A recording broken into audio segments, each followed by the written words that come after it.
love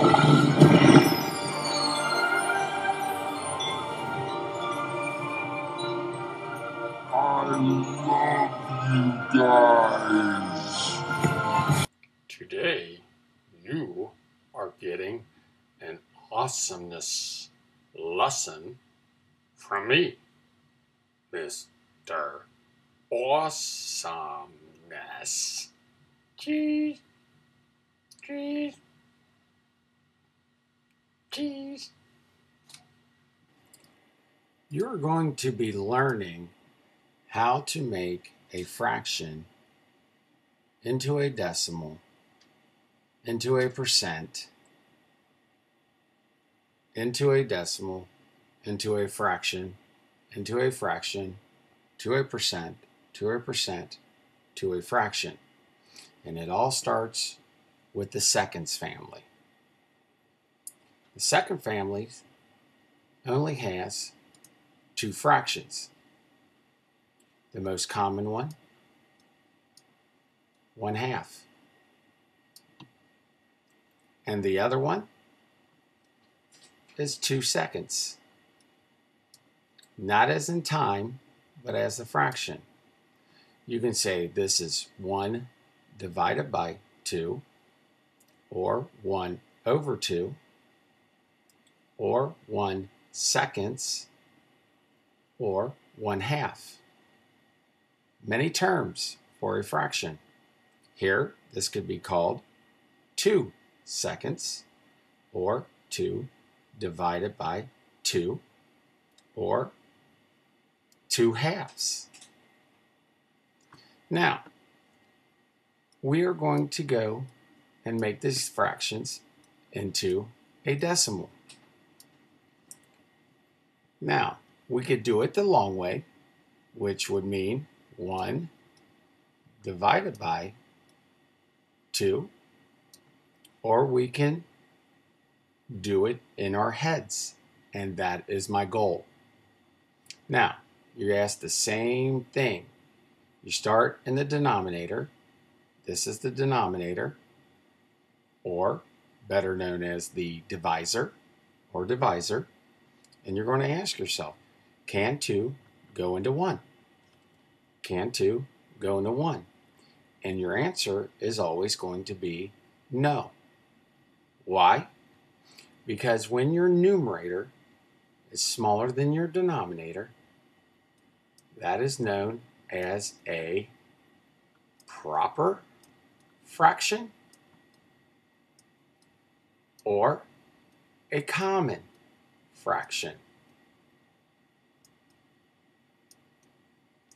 And all proper or common fractions will never reach 1 whole.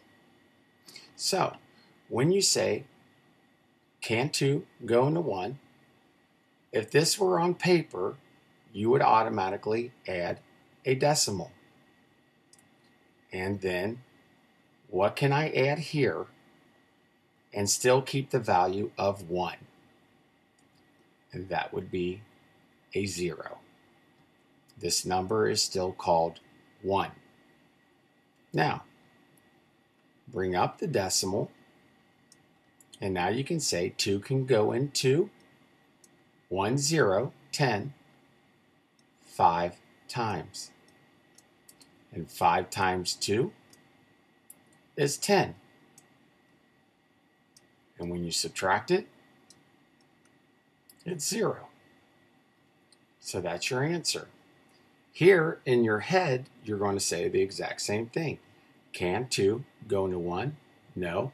But instead of adding a decimal, you already know it's going to have a decimal.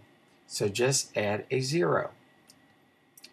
Then you can say, yes, 2 can go into 10 5 times. But you know it is a proper fraction, so you add the decimal in the front. Now, 2 seconds is easy because we know that 2 divided by 2 is 1. 1 times 2 is 2. You subtract that, and you get a 0. Perfect. So 2 goes into this 2 one whole time. Now, let's go back up here. We have a fraction.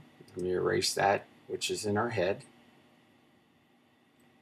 Now we're going to go from a fraction to a decimal. Now we're going to go to a percent. Now, what is a percent?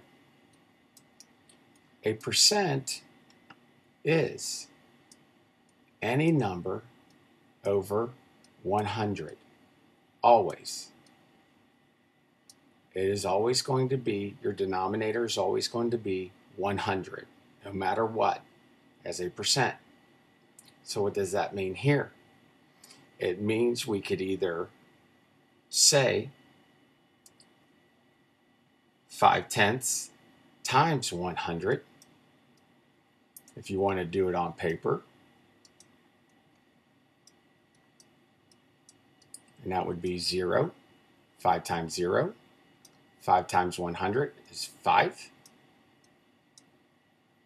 You have one butt cheek here, and then you have one butt cheek here.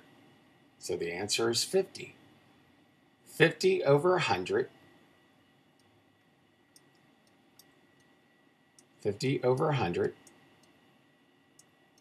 reduces down to 5/10, and 5 goes into 5 one whole time.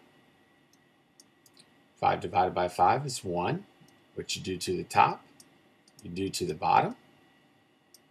10 divided by 5 is 2, and there's your half. However, as you know, 100 represents 10 to the second power, which means 2 butt cheeks. So that's all you have to do in your head is move it 2 butt cheeks to the right, because we are multiplying.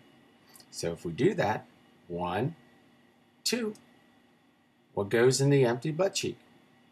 A 0. So the answer is 50%.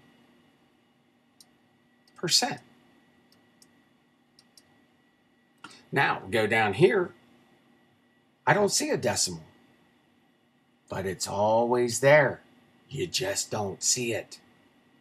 How can we put a decimal and still keep the value of 1 whole? Well, think of money. Where does a decimal go on $1?